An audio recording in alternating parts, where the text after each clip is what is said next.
ချိန်မောင်းနေလေထိတ်ဆုံးမှာပဲဆက်ရှိမဲဆိုတဲ့စင်မြန်ကြီး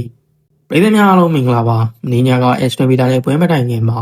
လူတော်များများကစင်မြန်ကြီးကိုစောင့်ကြည့်နေခဲ့ကြတာတော့အမှန်ပါပဲအာဆင်နယ်ဟာ Aston Villa ကိုအိမ်ဝန်းမှာထပ်ရှုံးပြီးအမှတ်ရတော်မလားဆိုတဲ့အတွေးတွေနဲ့စောင့်ကြည့်နေကြတဲ့တခြားပြိုင်ပွဲအသင်းဖန်တွေလည်းရှိခဲ့မှာပါဒါလည်းဘောလုံးမှာဖြစ်တာရှိတဲ့ပြိုင်ဆိုင်မှုတစ်ခုပါဒီပွဲကတော့လွယ်မှာမဟုတ်ဘူးအိမ်ကမှဆိုပေမဲ့ဗီလာကမာတယ်စသဖြင့်သုံးသက်ပြောဆိုမှုတွေကြားမှာစင်မြန်ကြီးကိုဇာထိတ်ကနေဆင်းစေခြင်းနဲ့မျှော်လင့်ချက်တွေပါလာခဲ့ပါတယ်။ဒါပေမဲ့လည်းပြိုင်ပွဲအတွင်းမှာဖြစ်သွားခဲ့တာကအဲ့ဒီမျှော်လင့်ချက်တွေကိုအာဆင်နယ်ဟာတစ်ခုပြီးတစ်ခုချိုးဖျက်သွားခဲ့ပါတယ်။အာဆင်နယ်ဟာဆွင်ဗီလာကိုအိမ်ဝမ်အမ်မရိတ်မှာ၄ဂိုးတကူဆိုတဲ့ရလဒ်နဲ့ဂိုးပြတ်အနိုင်ယူလိုက်ပုံက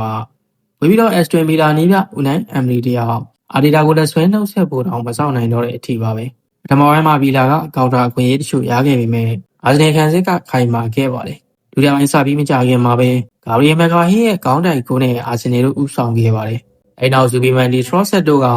ဂိုးလေးဆက်သွင်းပြီးပွဲဟာတစ်ဖက်သက်ဖြစ်သွားခဲ့ပါတော့တယ်။နောက်ဆုံးဂျေဆုကပါဒီကိုထပ်သွင်းခဲ့တယ်လို့အေဗီလာတို့တလုံးလေးသောဂိုးကိုတော့ဝက်ကင်းကသွင်းယူသွားခဲ့ပါတယ်။ပြန်မဲ့တွေမျောလင်းနေတဲ့အမှန်ရောမှုတော့ဖြစ်မလာခဲ့ပါဘူး။အာဆင်နယ်ရဲ့လူသားဝင်ကစားသမားတွေကွင်းလည်ထိချုပ်မှုတွေနဲ့အတူခွင်းရလိုက်လက်မလွတ်တန်အသုံးချနိုင်ခဲ့တဲ့စိတ်ဓာတ်တွေကဒီပွဲရဲ့အဖြစ်ဖြစ်ခဲ့တယ်လို့ပွဲကိုပါစိုးမိုးနိုင်ခဲ့ပါတယ်။ခုလိုရေးကြည့်တဲ့ပွဲတိုင်းကိုသာအနိုင်ယူနိုင်နေရင်ချန်ပီယံစုအကြောင်းပြောဖို့အာဆင်နယ်မှာအကြောင်းပြချက်တွေလုံလောက်နေပြီဆိုတာဒီပွဲကအထက်မှန်တည်ပြလိုက်တာပါပဲ။ဒါကြောင့်ချိန်မုံနေလဲစင်မြန်ကြီးတို့ကတော့ဇရာထိတ်မှာငငယ်ကြီးဆက်ရှိနေအောင်ပါ